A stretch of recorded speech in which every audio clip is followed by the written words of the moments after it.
Ayan po at magandang araw po sa inyong lahat ng mga subscriber ko, followers at mga viewers. Sana manawari ay nasa mabuti kayong kalagayan lagi at ligtas sa anumang uri ng kapahamakan, ligtas sa anumang uri ng mga sakit, ligtas sa lahat ng uri ng mga problema sa buhay, bagkos ang darating na lamang sa inyo, swerteng walang katapusan. Yung pong hindi pa dumarating ang swerte sa inyo, ante-ante lang po, baka na traffic lang, ano. So, ayan po, at kung gusto nyo rin pong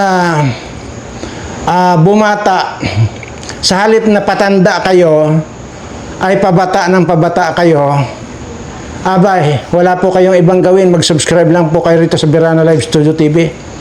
Makikita nyo, once na pinindot nyo ang subscribe dito sa Birana Live Studio TV, 10 taon agad ang magiging bata tingnan sa inyo. Subukan nyo lang. Pag hindi nangyari yan, sabihin nyo sinungaling ako. Di ba? Di ba? Yun ang...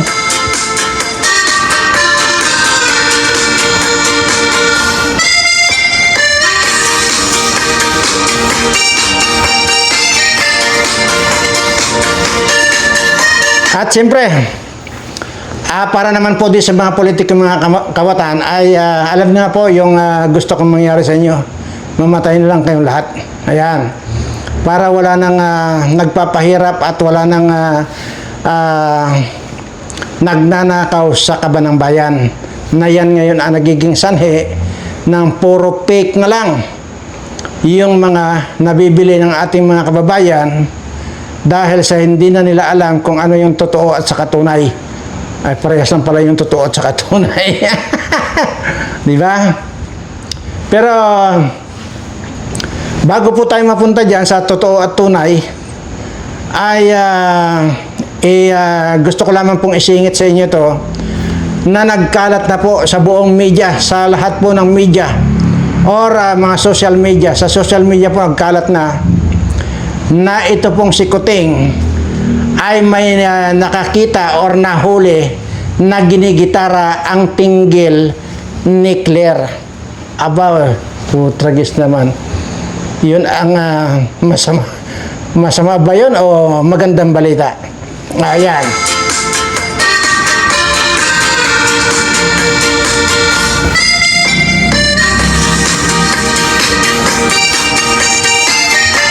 Kaya sabi ni Kuting, alam mo Claire, alam mo yan, mamatay na ako. Ay, pagbigyan mo na ako. So, sir, sabi walang problema.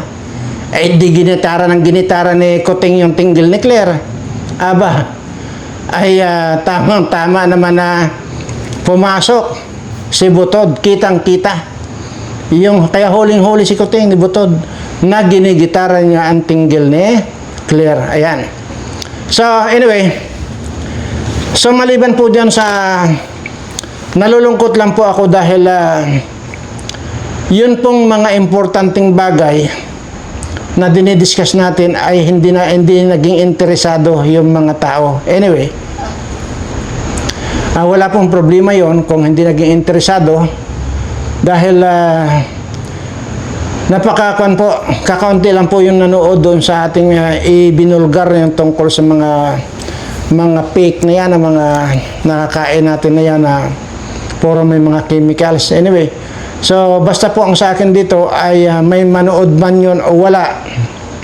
Basta importante po sa akin dito ay maibalita ako na kahit pa paano ay hindi na po ako makukonsensya kung sakasakali man at mangyari sa inyo yung hindi dapat na mangyari. Basta ang sa akin po dito, sinasabi ko po kung ano yung aking nababalitaan, kung ano po yung aking napapanood, kung ano po yung aking nalalaman. So kung hindi po kayo interesado, ay wala po ako magagawa doon. Kaya parang ayaw ko munang mag-discuss ng mga ganyan. At napakarami po akong dapat i-discuss. Pero parang siguro and some other time i-discuss ko na lang Pero sa ngayon po, parang mas gusto pa nilang panoorin yung puro kalokohan kaysa doon sa napaka-halaga sa buhay ng ninyo. Yun po ang napil ko. But anyway, so doon po sa ako naman, sa yun pong hearing doon sa confirmation of charges ni President Duterte sa Dahig, ay siguro po mga buong isang linggo yan at pang-5 o pang-6 na araw siguro baka doon na nila i-declare na ng ICC kung i-confirm ba o hindi nila i-confirm yung mga charges laban kay President Duterte. So yun po ang abangan natin. At so far yung ating pong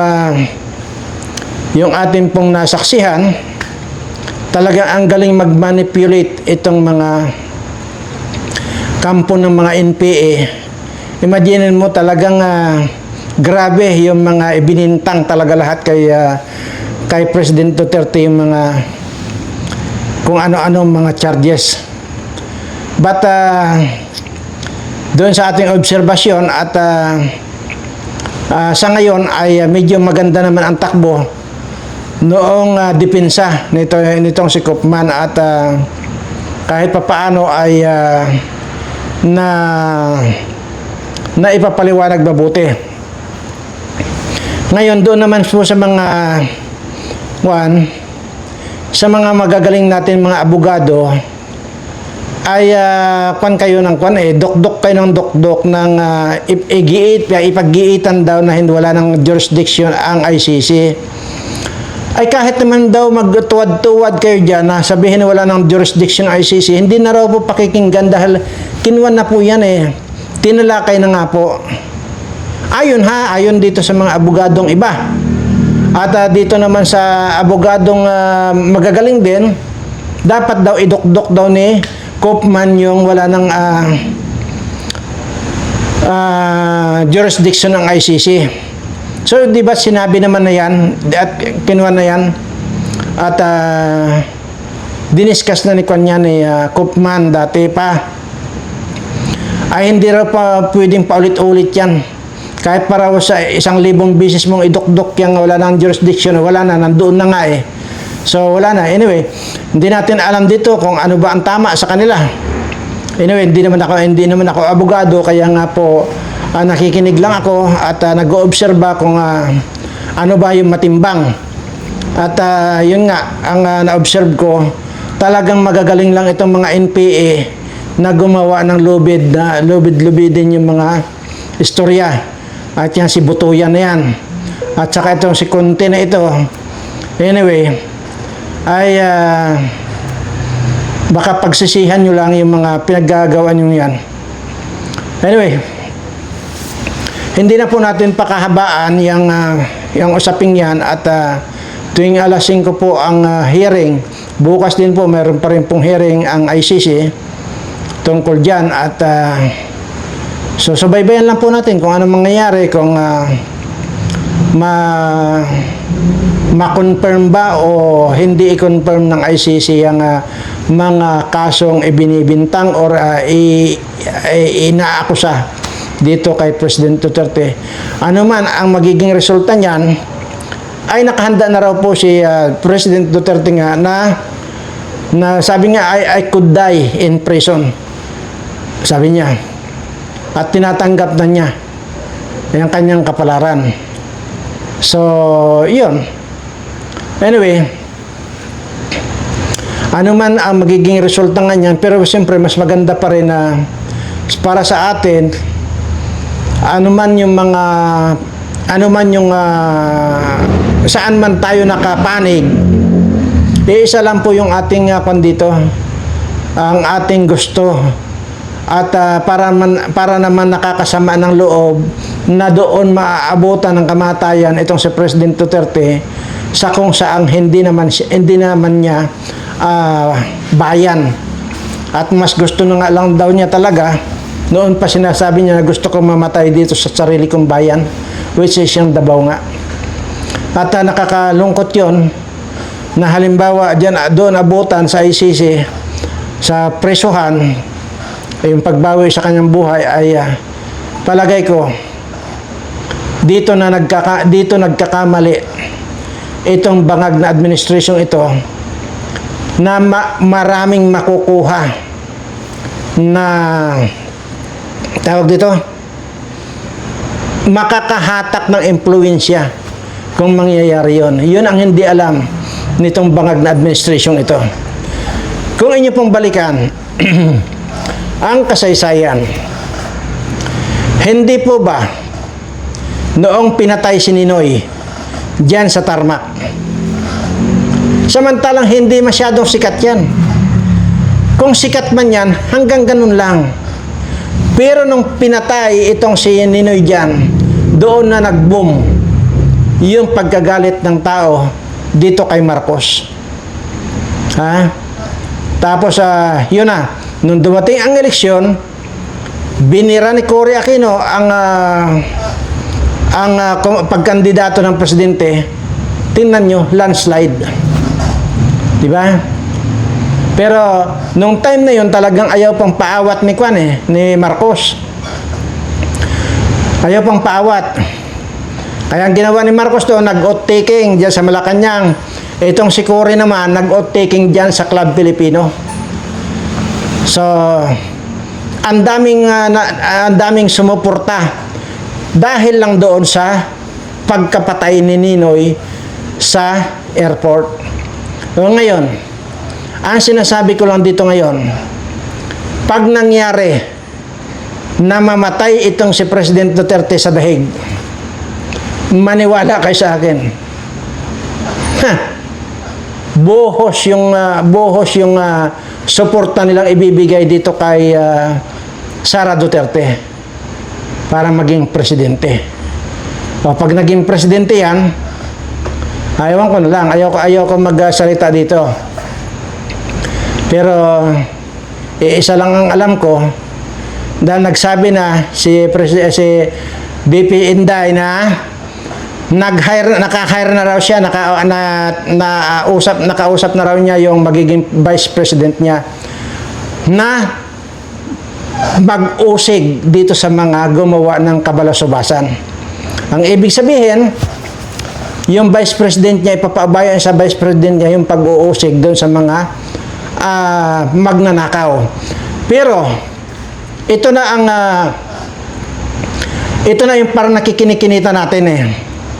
Dahil ang konfirmado na raw na ang kinausap niya ay si Senador Rodante Marcolita.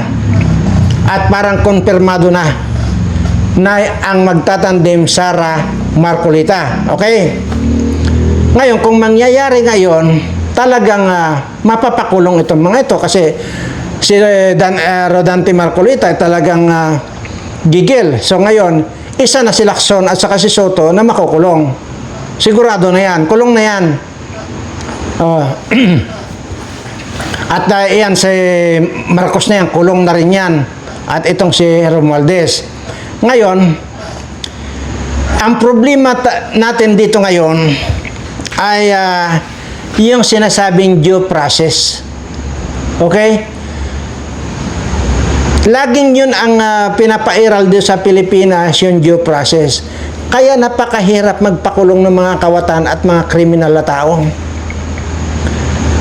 Ngayon, dahil dyan sa usaping yan, ay dadaanin niya ni Marcolita sa batas dahil abogado yan eh.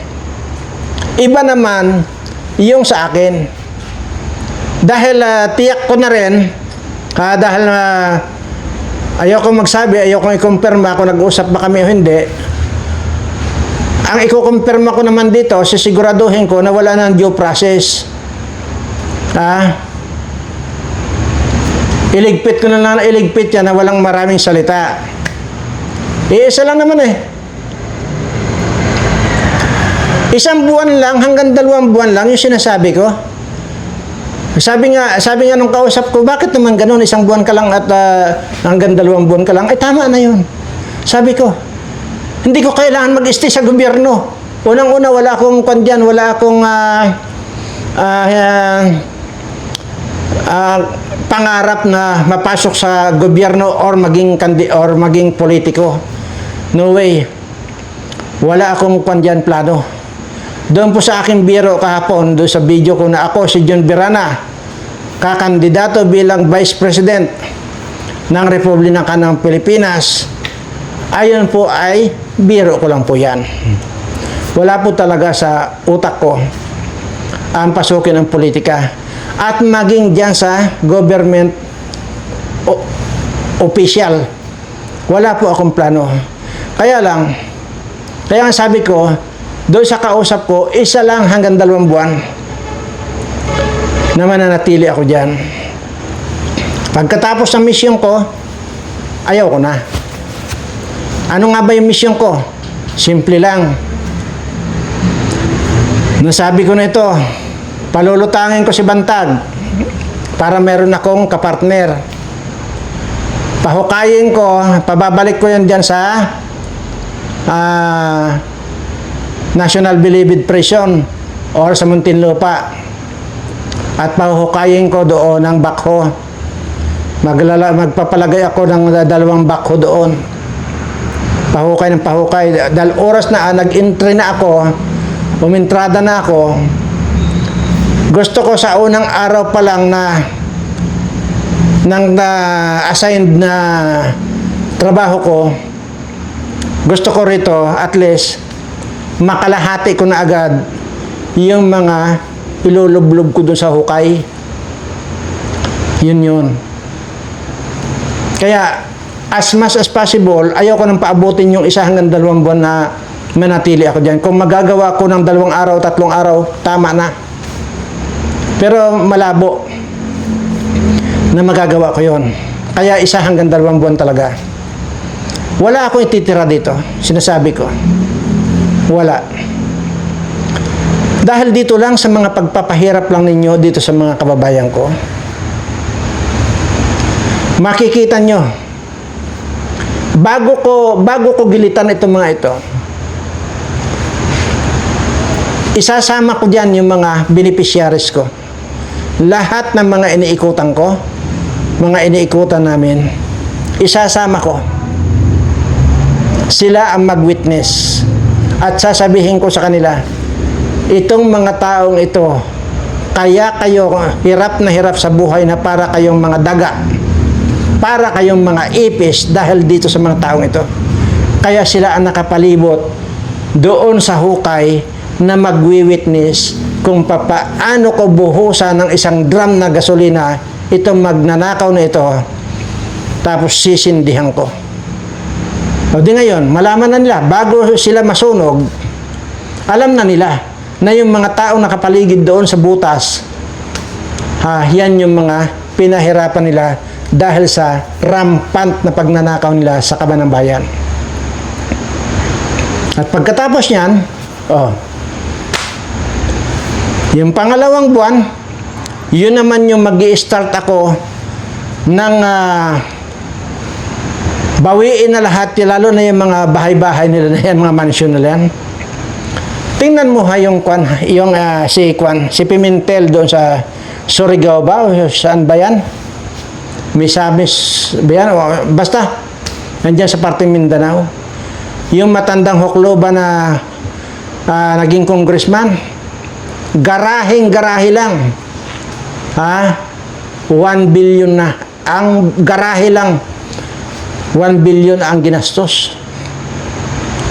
Alam nyo, ang gaganda rin ng mga sakyan, parang diskaya din. Bakit yan ngayon ang hindi nasisilip nitong mga unggoy ng mga congressman din? Dahil palibasa kasama nilang congressman. Imagine mo, nandyan lahat yung mga mamahaling mga sakyan. Kaya nga hindi nang hinayang na magpagawa ng 1 billion na garahe. Yung si Pimentel, sino nga yan? Johnny Pimentel. Diba? Bakit ngayon hindi ma-question yung mga luxury cars niyan? Bakit itong kay Diskaya lang? See? At kung pagbabasihan naman, kung ang sweldo lang yan, hindi makakabili ng kanyan na mga ganong kamamahaling mga sasakyan. Diba? Kaya, kailangan pa ba ang due process doon? Hindi na kailangan. Babawiin at babawiin ko yan. Yung isa pa, yung si Arinula, yung si ano ba sa English ang kuan? Yung ihian, urinal. 150 million din ang ninakaw ng hayop na yan. Itong si J.J. Suarez ng Quezon, sapin-sapin ang kaso sa ombudsman. Bakit hanggang ngayon, nandyan pa sa labas yan? Bakit hindi pa nakukulong yan? Yung Dong Gonzales dyan sa Pampanga, ha? Maliwanag yan. Maliwanag na mga magnanakaw itong mga ito. Itong si Remulla na siya ang may-ari ng mga pugo dyan sa Cavite. At siya nga ang nagbinta pang ano yung ano yan? Yung Island Cove na yan. Puro pugo yan ni Remulla. Bakit? Dahil sa ano yun? Daanin sa sa tamang proseso? No way. Lahat yan. Yung mga yan, yung nagsasabi ng putang ina mo, Sara Duterte, sabing ganyan, itong asawa ni Barbers, na si Burikat na Barbers na ito, na hindi mo matitinag ang barber sa Surigao, sabing ganyan. Tingnan natin. Dalawa lang pupuntahan mo. Either kumain ka sa dahon ng saging o di kaya sa baon ng nyug. Para wala na may yabang. At lahat din ng mga kwan dyan, yung mga palautog ng mga congressman, yung mga lima-lima ang kabit.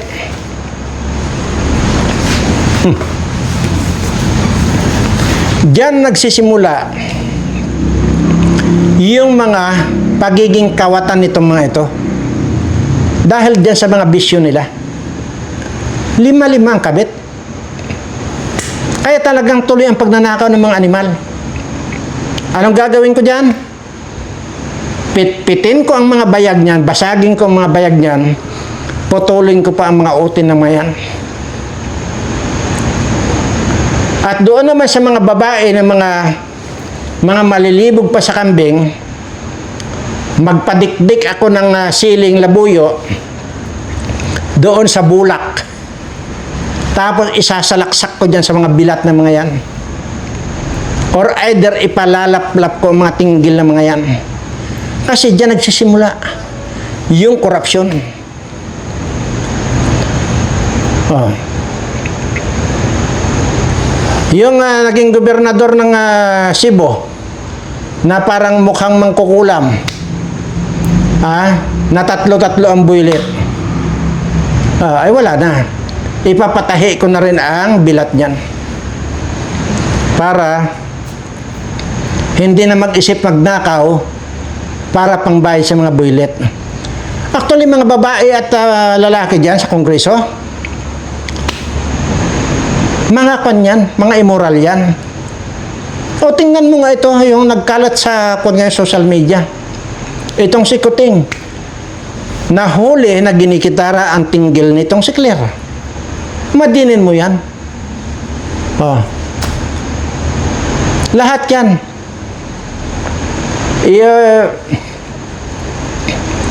Alam mo yung ang pantahi ko dyan sa mga bilat na yan, yung pantahi sa sako. Yan yan.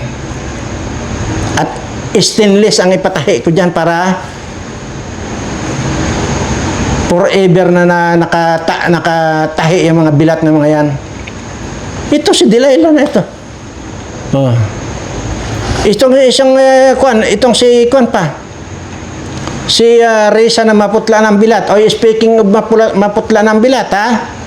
Yung boyfriend nito, tumalab na sa kanya. tumalab na sa boyfriend itong si Maputla ang Bilat, at itong si Risa, yung paglubo ng bayag ng kanyang boyfriend. Sino nga ba yung kanyang boyfriend? Si Lamas. Ewan ko kung na-save ko rito, ha? Kita nyo, hindi na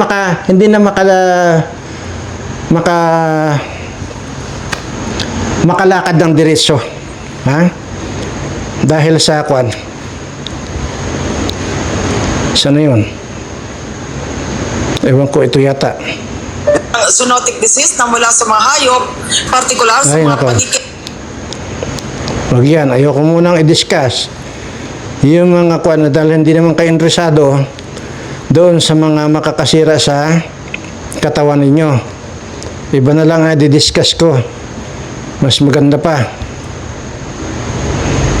Nako, saan na ba yun? Ito yata.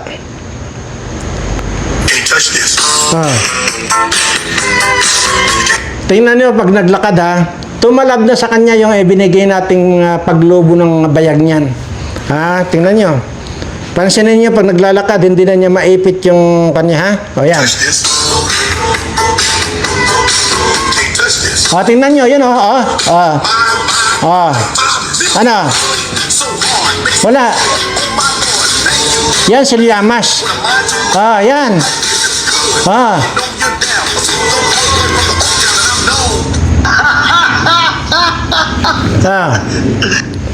Yan hindi na niya maipit yung bayag niya.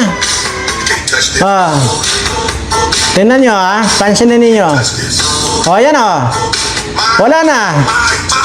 Palaki ng palubo ng palubo ang bayag niya. Hindi na makakakuan, ano yan? Tanginan nyo. Yan. Magiging abnormal kayo sa akin. Maniwala kayo sa akin. Magiging abnormal kayo. Yan, tingnan nyo. Talagang hindi na niya maipit yung kanyang bayag. Palaki ng palaki. Ipit na yun.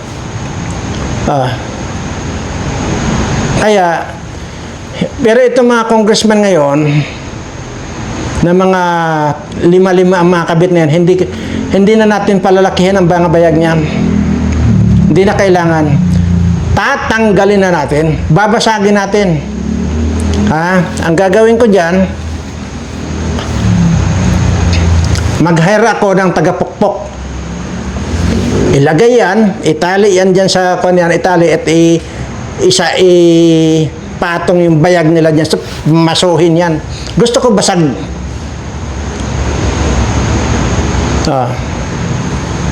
Tapos putulin yung mga utin ng mga yan para hindi na makaperwisyo. Ganon din dyan sa Senado. Lahat ng mga babaero dyan, yan mahihilig dyan, nagbabayad ng 250 up to 300,000 pesos na tip lang daw yun. Kahit na maliit lang ang titi niyan, putulin na rin natin. Tapos basagin na rin natin ang itlog niyan. Imaginin mo, sobrang yabang na gusto pang magpresidente ang yawa. Pero, kunwari nagtutulong-tulong pero yung sarili niyang anak hindi niya matulungan. Inabandona niya yung anak niya. Yung totoong anak niya sa totoong pamilya niya. Inabandona niya. Ultimong centavos hindi nagbigay. Samantalang ngayon nakakapagbigay sa mga tip lang daw, 250,000 up to 300,000 tip lang daw yan. Kaya putulin na rin natin, bagamat ang liit-liit ng titi niyan, parang titi ng unggoy, putulin na rin natin. Bullshit na yan. Kaya malaki magbigay ng tip yan para ganito yan eh. Kasama na doon yung sabi na huwag kang magsasabi na maliit ang titi ko, ha. Kaya yun, nagbibigay ng malaking tip. Kasama na yung kondisyon na huwag ibulgar. Ganun lang yan. Kaya tanggalin na rin natin yan. Nakakaperwisyo eh. Bullshit na yan. Basta, depende. Kung may kwan ito, basta gusto ko, para nakakasiguro ako na wala nang magnanakaw, pagkatapos kong sunugin lahat itong mga magnanakaw nito sa isang hukay, yung mga ibang kongresista dyan na wala namang record sa pagnanakaw, ay tatanungin ko, gusto niyo pa ba manatili sa kongreso or puputulin ko na rin yung mga utin ninyo? Maging dyan sa Senado. Wala. Kaya, alam nyo na kapag ka ang senador, alam nyo na wala ng bayag yan at saka wala ng utin yan. Maging sa kongresista, alam nyo na rin. Tingnan ko lang, gusto ko, markahan ko kayo. Kasi, kayo ang nagpahirap. Kayo ang totoong naging piste ng lipunan. Kayo yung totoong nagpahirap sa mga kababayan ko na hanggang ngayon ay nagsasaper itong mga kababayan ko sa sobrang kagutuman dahil sa mga bisyo ninyo at mga katarantaduhan ninyo at mga kalibugan nyo. Muli po sa mga subscriber ko ay nalulungkot man ako dahil doon sa alam kong napaka-importanting bagay na diniscuss ko ay hindi naging interesado yung mga manonood natin. But anyway, tapos na po yung aking obligasyon na ipinarating ko sa inyo. Hindi naman kayo naging interesado. So, bahala na lang po kayo.